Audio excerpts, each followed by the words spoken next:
তোমার জন্য একটা সারপ্রাইজ এনেছি, চোখটা বন্ধ করে তারপরে দেখাবো। অনেক কষ্ট করে অল্প অল্প করে টাকা জমিয়ে বউকে প্রথম একটা উপহার দিব। তো hello guys, welcome to my blog. তো আজ সন্ধ্যায় হালকা হালকা বৃষ্টি পড়ছিল, সাইকেল চালিয়ে মার্কেট যাচ্ছিলাম। বউয়ের জন্য একটা সারপ্রাইজ গিফট বিয়ের পর থেকে একটা গিফটও দেওয়া হয়, তাই ওর জন্য একটা সোনার নাকের নিয়ে আসলাম। অনেক ছোট হলেও অনেক ভালোবেসে নিয়ে এসেছি আমার বউয়ের জন্য। এই গিফটটা দেখে সে অনেক খুশি। বাড়িতে যেয়ে দেখি বউ জামা কাপড় বললাম তোমার জন্য একটা সারপ্রাইজ গিফট এনেছি। অনেক খুশি। সে আমাকে বললো কি গিফট এনেছো আমার জন্য।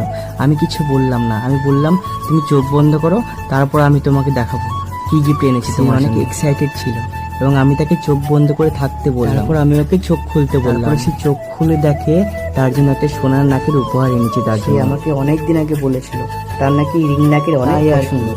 ওকে না জানিয়ে ওর পছন্দের জিনিস বসে মানুষের হাসি মুখটা দেখতে অনেক সুন্দর লাগে। তাই তো এই উপহারটা শুধু সোনা নয়, এর সঙ্গে আছে আমার ভালোবাসা। ও তোমাদের ভালো লাগলে অবশ্যই লাইক, কমেন্ট, সাবস্ক্রাইব করে দিও।